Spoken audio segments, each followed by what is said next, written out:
Right. So, kita teruskan untuk membincangkan uh, perubahan tenaga di dalam tiub sinar katod. So, kita dah tengok bagaimana ciri-ciri sinar katod yang kita dapat tadi.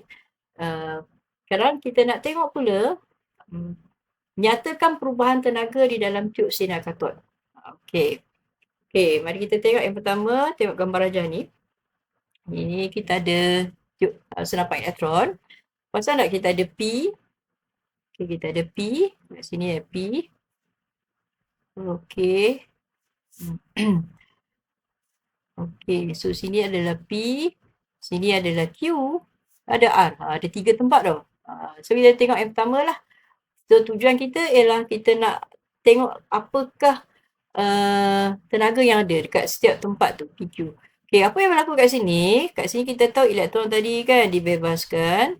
Okey, kalau kita tak ada voltan lampau tinggi, tak adalah sinar katod kan. So, warna kuning tadi kan cahaya. Tapi kita hidupkan voltan lampau tinggi. Bila hidupkan voltan lampau tinggi, maka elektron ni mendapat satu tenaga lah. Dan tenaga ni datang daripada voltan lampau tinggi. Dan kita sebut dia sebagai tenaga keupayaan elektrik. So, kita ada dekat P apa? Tenaga keupayaan elektrik. Okey. Kemudian dekat Q, so elektron tadi dipecutkan kan daripada P pergi ke anode. So di situ dia dah dapat apa? Tenaga kinetik. Okey, jadi sinar katod tadi okey, sinar katod tadi bergerak seluruhnya pergi ke mana? Pergi ke skrin. Dah hentam skrin kat sini. So bila hentam skrin kita akan nampak tadi cahaya hijau kan. So ini akan terhasillah sinar katod. Di skrin tadi dengan cahaya tadi. So, kat sini kita dapat apa? Tenaga cahaya. So, kita ada yang pertama tadi, P tenaga keupayaan elektrik, Q adalah anode tadi tenaga kinetik, R tu kita dapat apa? Cahaya dan haba. So, kita ada perubahan tenaga apa? Kalau soalan tanya, kita boleh jawab macam ni lah. Tenaga keupayaan elektrik kepada tenaga kinetik kepada tenaga cahaya dan haba. Ada juga lah dapat haba tapi tak banyak lah dalam kes ni ya. So kita boleh abaikan lah. So daripada P ke Q, elektron memecut. Q ke R dia bergerak dengan laju seragam. Dia dah slow down kan. Untuk pergi ke R.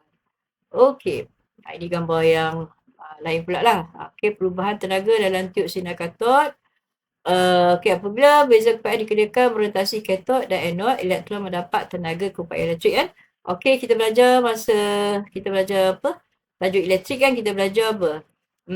Apa kita belajar? Kita belajar adalah voltan kan. Okey, mana formula dia? Okey, voltan. Belajar voltan V voltan V. Dari segi definisi adalah apa? Voltan adalah apa? Tenaga yang diperlukan untuk memindahkan satu coulomb charge kan. Q lah kan. Charge ni ada Q lah. Kalau formula kita pusing, kita dapat tenaga. Ini dia dapat tenaga keupayaan elektrik kan. Tenaga keupayaan elektrik bersamaan dengan apa? QB. Okey, QB. Okay, QB kan. Tapi dalam kes ni, kita pakai elektron. Q kita elektron kan. So, kita letak je EV. So, E lah formula dia. E sama dengan EV. Itu yang dapat kat sini. Okey, tenaga upaya elektrik adalah EV. Okey. Tenaga kinetik akan berubah ke tenaga cahaya dan haba apabila ia menghentam apa tadi? Skrin panel floor. Dan dia akan memperoleh tenaga dia akan pecut tadi. So, dia dapat apa? Tenaga kinetik iaitu setengah MV kuasa 2. So, perubahan tenaga ni kita boleh tulis macam ni lah. Okay. Boleh tulis macam ni. So, tenaga kinetik adalah apa? E sama dengan EV. E besar lah sama EV. Tenaga kinetik adalah E sama setengah MV square. Akan bertukar pada haba dan tenaga cahaya lah. So, kita akan gunakan formula prinsip keabahan tenaga. Jumlah tenaga sebelum dia bergerak, elektron bergerak bersamaan dengan jumlah tenaga selepas elektron bergerak lah. Sebelum dia hentam skrin. Jadi, formula kita adalah kita dapat macam ni lah. Beza keupayaan EV bersamaan dengan apa? Setengah MV square. Maksudnya sebelum elektron bergerak, dia ada tenaga keupayaan elektrik kan EV. Selepas dia bergerak, dia ada tenaga kinetik lah. So, EV sama setengah MV kuasa 2. So, bila kita tengok apa dia? V besar adalah beza keupayaan daripada VRT tadi. Kan? E tu adalah charge elektron. Okay, charge elektron ni dia adalah dalam apa nilai dia? Kita ada E bersamaan 1.6 darab 10 negatif 19 10. Okay, itu yang ada lah. So, kita ada jisim M kecil tu bersamaan jisim elektron. Dan V tu yang kita nak carilah. V kecil tu adalah hal laju elektron. Itulah persamaan dia. Okay, mari kita buat satu soalan lah. Kita jawab satu soalan. Contoh. So, beza keupayaan merentasi katot dan anod ialah 3000 volt. Cas satu elektron ialah 1.6 darab 10 negatif 19 coulomb. So, tak payah hafal tadi. Dia akan bagilah.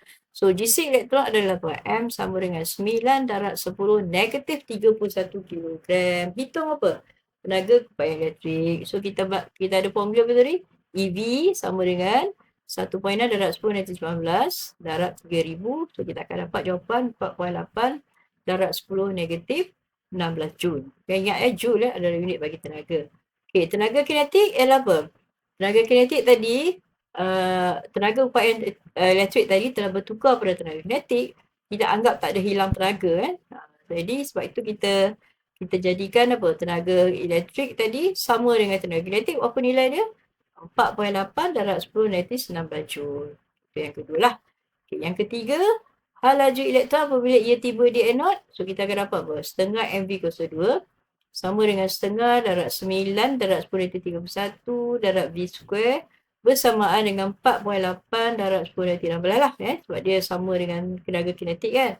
So, kita selesaikan dengan menggunakan kalkulator. So, kita akan dapatlah 3.266 darab 10 kuasa 7 meter per saat. So, itu adalah contoh lah cara pengiraan dia. Tak mudah, tak susah pun sebenarnya. Okey, yang penting kita hafal formula lah. Tenaga keupayaan elektrik EV bertukar kepada tenaga kinetik setengah MV kuasa 2. Okey, itu yang